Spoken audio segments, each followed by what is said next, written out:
Good afternoon, everyone. Welcome to today's press conference to preview our Premier League game against Leeds. We will operate the press conference in the usual format, starting with broadcast. If you'd like a question, please use the raise hand feature on Zoom, and we'll get round to as many of you as we can. We'll then do a second part of the press conference with the daily newspapers. We're going to begin today's press conference with Sky Sports News and Geraint Hughes. Unmute yourself when you come online, and away you go.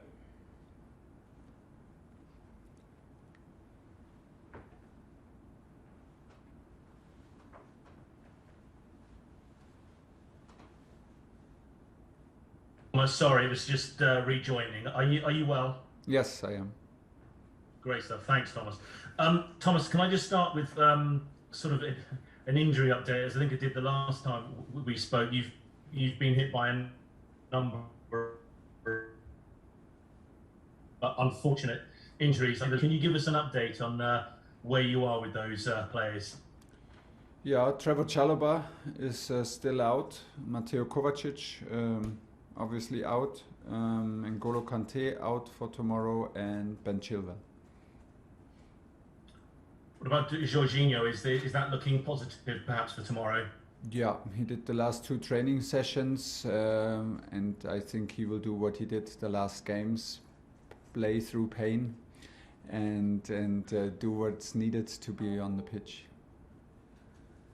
You say with a wry smile. Thomas, may I also turn your attention to, unfortunately, the country is in the midst of a worsening COVID situation with the pandemic. A plan B against sport affects football. Can I firstly ask how everyone is at Chelsea, not just the players, but yourselves and your staff, and also what precautions are in place for you to work? In Germany, we knock on wood, and if we don't have wood, we knock on the head, because everybody is in the moment healthy, except for Matteo, who was tested positive. We had a lot of tests to make our trip to Russia and to make it back. And again today another one, so we were tested when we arrived straight away in the middle of the night. This is sometimes not the nicest thing to do, but I was impressed with the way it was organized, and was impressed with the patience that everybody in the whole staff and the whole plane took it to be there in the middle of the night and wait for the PCR test. So to be taken, that was very professional and very well organized and very well taken from everybody. That tells me that everybody is aware of the situation. This is not a joke, it's real, and we have to live with the consequences and do in the best way possible to protect us and to protect others. So we are aware of the situation. We are aware that we are still blessed to have our job and to not be affected from that, and from there we go. Just on a personal note, Thomas, people sometimes forget footballers, your staff, you're human beings with families as well. Just how concerning is it for you? I'm actually, in general, not the person that worries too much. So I believe in also in luck, and I believe in the good side of life. And in the moment, of me personally, I'm happy not to have it, and I'm happy to be protected, and I take care in the best way possible. But of course, I think it is worrying for everybody out there if you have kids that go to school and situations constantly change, and you cannot live without contact except for lockdown, but we have no lockdown in the moment. I'm of course in contact with a lot of people that we work with and when we travel, so we are very careful. But I'm personally not living in fear or concerned, but very aware of the situation. Thomas, just onto football matters. In all competitions, you've won 3 out of your last 7. I think it's fair to say you were frustrated at the close of after the game against Zenit. Just how concerned, frustrated are you by the form that you find yourself in right now, compared with maybe where you want to be? Yeah, for me it's more about the last 3 games. It's more about the Watford game, the West Ham United game, and the Zenit game, and the way we played. it was like I said, the first time that we had the feeling that we were not ready to play the game in Watford and to match the intensity right from the start that Watford brought to the game. We escaped. Nevertheless, we managed to win. We managed to grow at least into the game on a acceptable level. West Ham was in first half a very good game. Second half, okay match, but a terrible result for us. And now we had a lot of changes. So every match, we had a lot of changes and let a win slip through the fingers in the very last minute. Let's be honest, if you have the lead 4 times in 2 matches and you escape with 1 point and 6 goals conceded, it's not the moment to look away and pretend nothing's happening. It is happening, and I think it's still a matter of details. It's still a matter of small things and not to worry about the big pictures. There are reasons for it. Of course, we played in Zenit without any central midfielder who is used to play in central midfield. The same a bit for Watford, and yeah, from here we go. But still, you can also you find a lot of arguments why it's like this. In the end, we are not happy. The performances are not horrible. The performances are not bad. They are in some moments average, and average looks kind of horrible when you play for Chelsea. So and work for Chelsea, this can happen.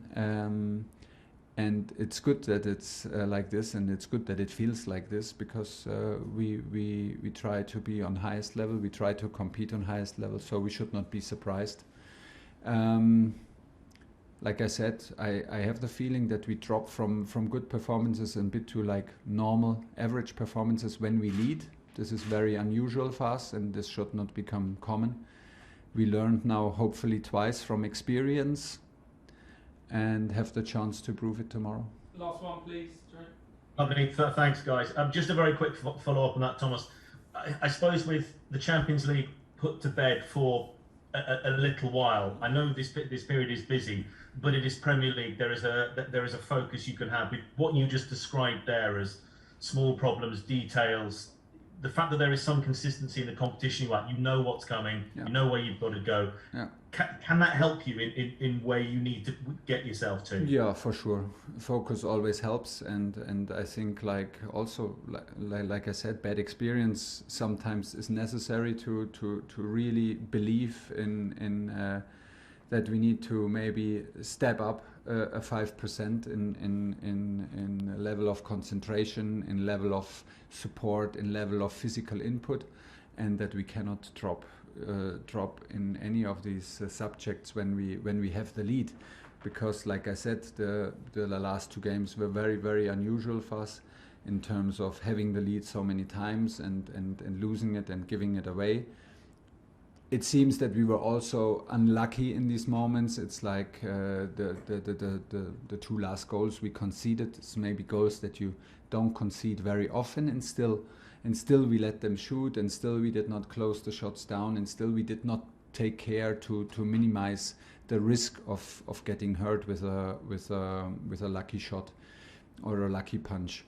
So it's back to basics, and basics on the highest level is we are in this together. I can only repeat this because we are aware of it. It's not the moment to worry too much, but it's also not the moment to look away. And if we should not only focus on the result, but stay with the things that we can influence, and there is slight space to improve, which we need to do. John Southall, 5 Live. Hi Thomas, can you hear me then? Yeah. How would you describe the state of your squad at the moment, mentally after the last couple of games, and also physically, given what you've been through in the travelling in the last few days? I think it helped us that we had a day off before Zenit. I felt us physically ready for Zenit, also to play to play with the same squad than we played against West Ham. But we knew a game on Saturday is coming, and we know the opponent, we know the league. It is it will be highest intensity. Leeds is well known for that. Leeds prepares the whole week for that, and we need to be ready. And that's why the changes also happened, because the guys who played needed minutes. They need the rhythm to be ready on Saturday, or to give some players the rest that they need, that we can demand it again on Saturday on our highest level, because we will need it. Was like 2 training sessions. We are not even 48 hours right now after the match. We are aware of these things. It's not the first time that we do it, so we have a good rest later and focus on tomorrow 3 o'clock. Kepa came in on Wednesday in goal and he made 3 or 4 really good saves. Is he now, in your thoughts, pushing for a league start? He's always pushing. It's the good thing. He is always pushing. He is really an example of sportsmanship through and through. I have nothing but praise for him. Praise, of course, because he played good, but much more important, praise because he did everything that he is able to produce a performance like this. He is every day in a unbelievable spirit. He does not take these decisions personal. He is here. He does what it takes to be on his personal highest level, to be ready. And this is an example how sport should be, team sport should be on highest level and at Chelsea. So I'm absolutely grateful to be his coach. He did very, very well. And I am since long time very sure that he will do well, because about the way he is, he behaves and also trains. Still, we have of course a competition, and still is the decision, if nothing crazy happens tonight at the hotel, that Edu starts tomorrow. Nothing has changed at the moment from there. Jorginho, you say, is back tomorrow. Still no N'Golo Conte. How long do you think he's going to be out for? Is he close to coming back? Are you worried by the injuries he's picking up? We are always worried when we have to live and play without N'Golo, because he's exceptional and unique player all over the world. This is my personal opinion. You cannot find a second N'Golo, so of course we are worried. But I'm also worried if he's just missing some days. Now is a slightly too long break again. We hope that he comes back on Tuesday to team training. James Savunja, Talksport. Thomas, you mentioned yourself before the fact that in the last 3 matches you've conceded after taking the lead. How much of that do you think is a psychological issue rather than something more tactical and technical? I think it's that. It's my personal opinion. There are not too many reasons why it should be a tactical problem, because we did not change in after the lead. But in general, even on the sideline, I had the feeling that we changed a bit in feeling maybe a bit too safe, in feeling that that it's enough to play okay, to invest on a okay level, like on a 90% level, and to still escape with a maximum output. In general, in life, it's about input. It's about input with not knowing what the outcome is. This is what makes life interesting. And this is what I think where we came from, and where we were so good, to invest everything and not being sure what the outcome is. And we have to go back there. So to make ready that we invest in the details, in together as a group and as a whole team, that we invest more. And invest is not only by running, not only by sprinting, not only physical. It's also a matter of concentration, of focus, of support, of positioning, that we stay in these matches and we make sure that these goals are decisive goals and the lead is a decisive lead. We have to make sure. We cannot gamble on it. We cannot be sure about it. We cannot hope for it. That's not us. And we should not go backwards and adjust our behavior from the scoreboard. We are more than happy to take the risk to invest everything, and then we see what the outcome is. This is the thing what it is about in football and maybe in life general, and we are happy to take these risks, and this is for me the next step.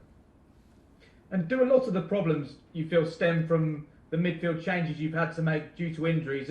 And secondly on that, can you give us an indication into the midfield combinations you're considering for tomorrow? Because of course Reece James started in midfield on Wednesday night. Yeah, Reece will start as a wing back, and we will find another constellation. He helped us out.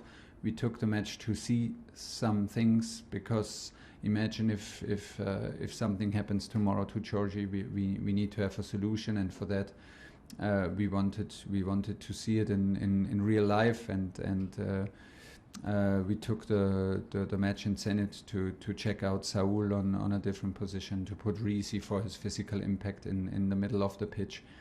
But there's no need for tomorrow to try these things. He will start as a wing back. Okay, last question in the broadcast, Alex Alger. Hi Thomas, how are you? Hi, I'm fine. Good.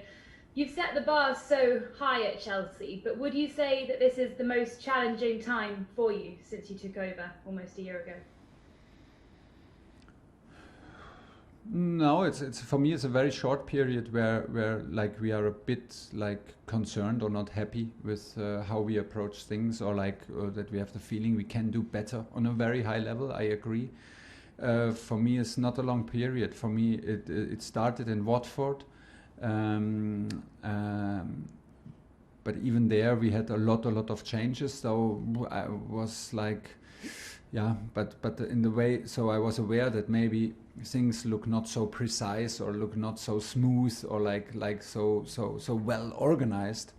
But I was surprised that we for the first time were not ready, like physically, mentally not ready to play a Premier League match. That was a surprise there. West Ham was in general in another very particular match where we played very good in first half and had a good reaction after the equalizer again. But still, I can only repeat, it's these kinds of, it's the 4 times the lead that we gave away that concerns me a little bit, because it's very unusual. I don't want to make it bigger than it is, but I also don't want to look away. It feels pretty challenging all the time, in a good way, to be coach and to coach on this kind of level. For my experience, I can say I always find it very challenging to keep things on track. Even the results are good, when sometimes results are a bit missing, get shaky. Sometimes the intervention is even more clear than what to do when things are good. So this is what's also normal, I think. Like there is not a big problem. We should not worry too much, but should also not look away. And this is what we do. And I still feel totally involved in everything. And this is how I genuinely feel, to be part of a team and be part of a group, and we will go through this together. So it's not a big issue at the moment. Last one, Alex. I know you're an admirer of Marcelo Bielsa. What are you expecting from his team tomorrow? I expect intensity. I expect runs, intensity, man marking in the opponent's half. A very, very unique approach to football and to playing games. It reminds me also a bit to Atalanta Bergamo. It's very unique. We need to be strong individual. We need to be very strong in connections of 2-3 players. This is how we can impose our quality, and this is what you need to do against his teams, against Leeds. And it will not stop. It will not stop until you're in the shower. So we need to be ready for that from first to last minute. Okay, that's the end of the broadcast section.